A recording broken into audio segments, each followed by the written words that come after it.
Right, how's it going, guys? I'm just going to do a quick update on what's going on in my propagator at the moment. I've just had to move it over onto my bed because the corner that I keep it in is quite tight, and it's quite dark in that corner without the light on. So let's start by taking off the lid without breaking anything. Right, I just quickly watched over my previous video on the propagator, and this has changed so much. So the first thing to notice is that I've taken the canners out. They're now on they're on the windowsill in my brother's room, so I'll insert a couple of pictures here of those right now. And what else is missing? I think that's it. Yeah, so we'll start off. Right, this Drosera capensis is the one that was in my carnivorous plant collection video. I've moved it into here because it was just outgrowing the small propagator I was keeping it in. So that's moved into here, and I transplanted it into that pot. The jalapenos, they're all doing really well. Another one over here. I've had to kind of just cram them in anywhere they can fit because there's just no room. So the jalapenos are doing good. These are the Brussels sprouts here. They're going very purple, and I don't know if it'll pick up on camera very well, but the leaves are so like almost grey. So it must be, it's because of the propagator light, so I don't know if that's a good thing or a bad thing.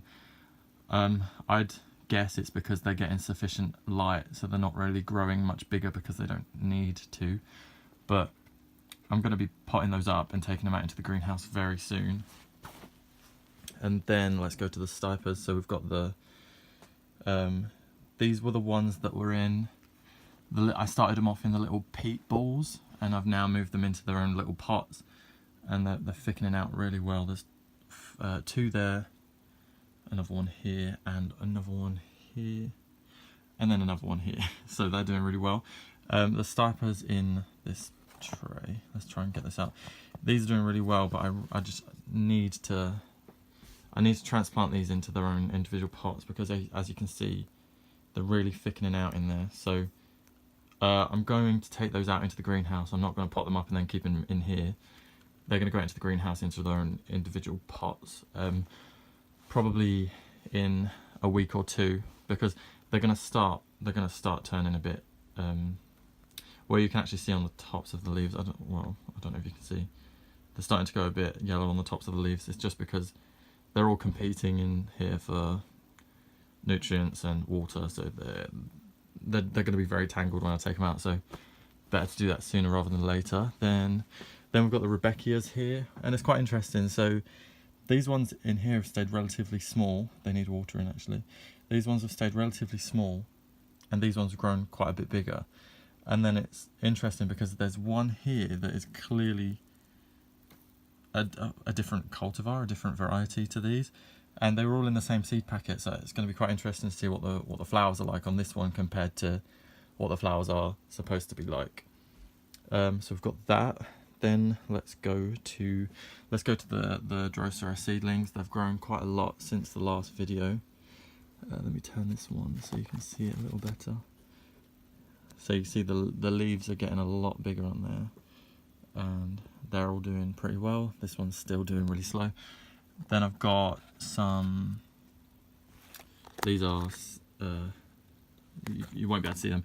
They're Drosera seedlings just germinating, but they're so small that you just won't be able to see them just yet. So let's go to the other Droseras. So here we've got the Drosera spilos, which is a pygmy Drosera. Let's try and zoom in.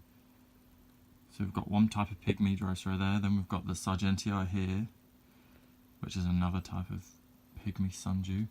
Here I've got my Filiformis, which has been it's been in my greenhouse over, well, since I bought it, which was maybe a month ago now. It's been in my greenhouse unheated for a month.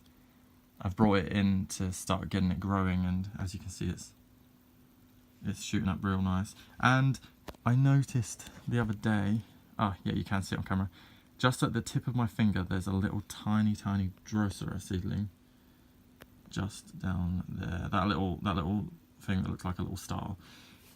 So it'd be interesting, it'd be interesting to see what Drosera that turns into and what that grows into, because obviously that's come from the nursery, it's not come from me.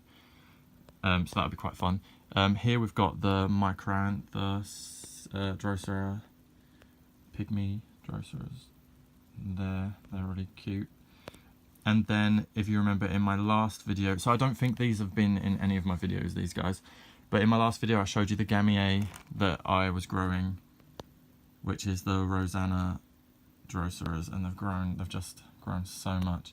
It's not really the best camera to pick up how good they look, but you can just see how full of dew they are. Yeah, that's okay. They're doing really well. What else have we got in here? So I've got this little bog, if you like. So it's a little pot. I've got my cephalotus in here. I've got some of the pinguiculars, and there's two. So this is the Rosanna, and this is the, which one's this? The Sargentii. I just transplanted two in there. I've also got here, like everything's so tiny. Here I've got this is the Aliciae giant form seedling. So I planted a whole pack of seeds and only one germinated. So I've stuck him in there to see how he goes, because in here I don't really have to worry about them. I just kind of keep them watered and let them do their own thing. So that way it's just a lot easier to keep it fine without me having to worry. In these pots under here, these are more Droseras, so there's a couple in there. You can't really see them very well. Get this lid off. A couple more in there. So these are just kind of, they're quite slow growing and they're just doing their own thing. See, in this pot, they've all died except like one. There's like one right there, but the rest of like kind of died off. So I'm not sure what I'll do with those. I'll probably transplant that one into a different container, and then we'll discard the rest. And in here as well, these ones haven't done so well, so I'll probably take those ones out as well, and it'll give me more space in the propagator because it is very full up. So I think that's everything.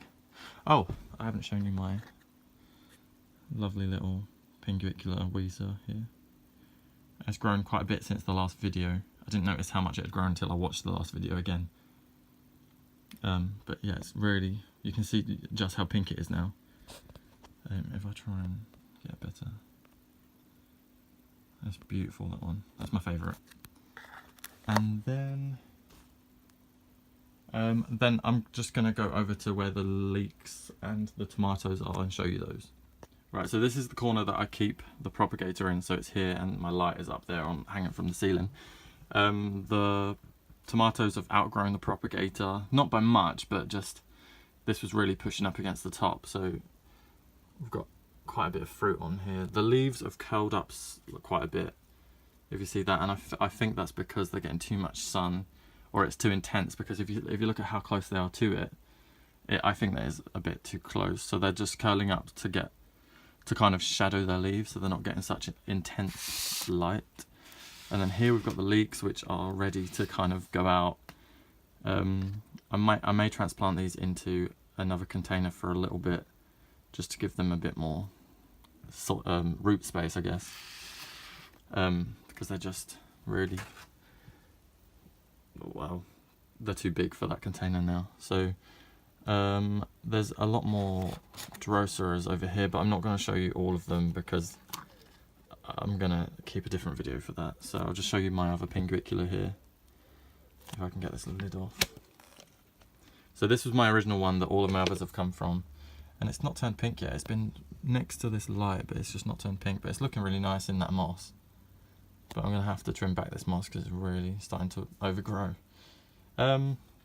Yeah, so that's it for now. I'll do a different video on all these because these are all my pygmy sundews that are just, it'll take me a while to talk through all those. So yeah, that's everything for now. I'll do another update on my greenhouse probably next and what's growing in there.